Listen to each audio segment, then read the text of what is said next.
Hey sis, it's Coach K. Welcome to your morning wake up call where we get your mind right to build the business you were born to lead. All right, y'all. I'm gonna tell y'all, I'm putting my business in the street today. I'm gonna kind of share with y'all some learnings that I've had from mistakes I made with tech. All right, don't go nowhere. I don't want you to lose me yet. Like, listen up. Like, lean in, lock in. I will say that when I first started Sistahbiz, tech and automations. I was learning it for the first time. This is like 2016.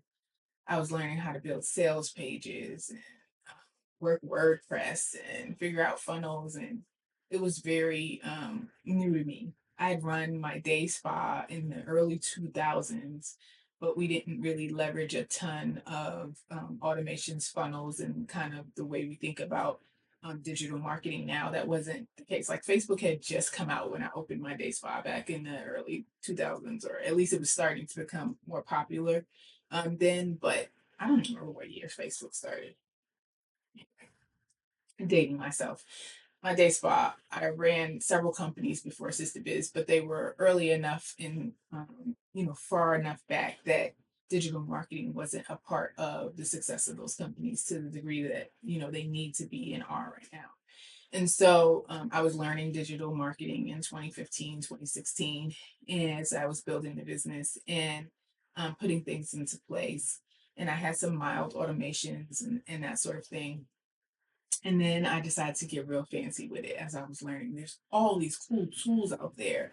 And I want to set up a membership subscription and I want to get automations in place for it. And I had a CTO that I hired. And I knew that I was going to just have like all these like leads and memberships coming in from amazing automations. And so that's what I thought. And to some degree, we had a little bit of success early on. I think it's 2018 when we first launched the membership. And we saw that the subscription automation was really good at first. Like we were getting like 20 to 30 new members a month, sometimes 40 or more a month. It was pretty cool. It was before the algorithm decided to go left on us. And I was getting some success there. But I knew nothing about how to take that subscription experience to avoid churn. Like it was all very new and I wasn't aware. So that kind of led to a that eventually we saw the downturn for a few reasons. The more that I started to sign up for and um, get into the tech piece around like automations and subscription management, the more that I realized that I didn't have the softwares that had the bells and whistles to make it easy for me to run the subscription and for my subscribers to manage their subscription. And so it got really clunky and crazy when people needed to cancel or upgrade or downgrade. Because, of course, I couldn't start a simple subscription. I had to have upgrades and downgrades and tiers, even though I didn't know what I was doing. And so now I have to figure out how to manage all that. And customers would come in and they would want changes and all these things. And we didn't know what we was doing, and the tools that we had were clunky and they had limitations that were really getting in the way, and customers were getting pretty pissed off about like when they were trying to cancel, upgrade, downgrade, right, prices, charging, all the things. And so I'm telling you this story because I want to have this discussion around like what it looks like when tech is done right. Let me tell you first what it doesn't look like. It doesn't look like what I just said. It doesn't look like it's clunky. It doesn't look like you have to have your hand in fixing and guiding customers to through the experience. It looks like freeing you up and allowing the customer to manage their own accounts.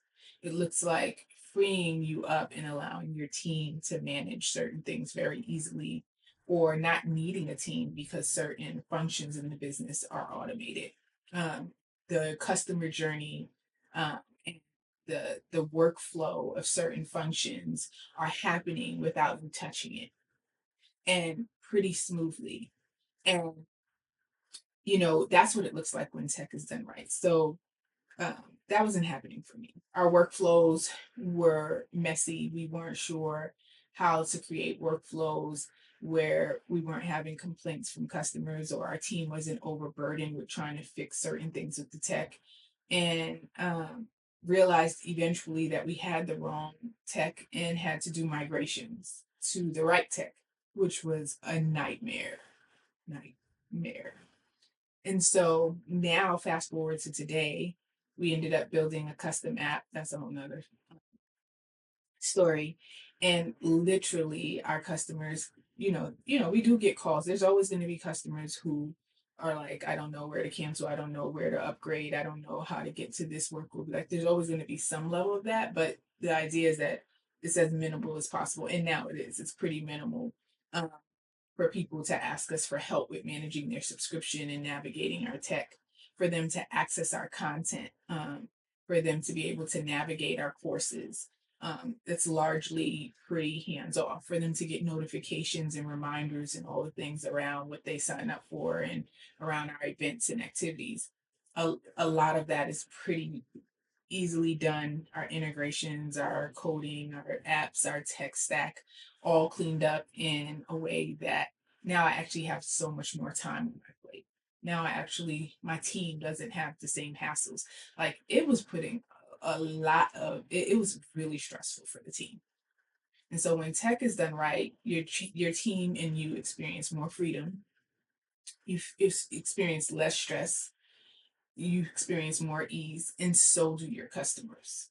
And so if you don't feel like that's happening, you want to really get help with cleaning your tech up. It's not going to be fun. I'm sorry to have to tell you that. It's not likely to be fun. It is going to involve you. So you can't just take your hands off the whip. You're probably going to have to work with someone because you're the one who knows your customer experience, your product and your service and how it's supposed to flow. They know how to do tech, but you know your customer journey. And you got to make sure that you're working with someone so that they build tech around that. And so, yeah, that's my morning wake up call. I guess the morning wake up call is that, you want to take a look at, like, is tech really working to free you up in your business and working to make the customer experience so much funner and easier for the customer? Or is it in your way and clunky or not even being used? Um, and it's not a conversation you want to skip because your competitors are going to be light years ahead of you if you don't get ahead of how you're using AI, how you're using apps, how you're using automations. Those are really important parts of your strategy that you want to build out and think about. And you can get help in the suite at Sistahbiz. We have tech coaches there. We have support for you there, tech playbooks, automation playbooks, and that sort of thing in our library. And so if you need help, dial in and check it out.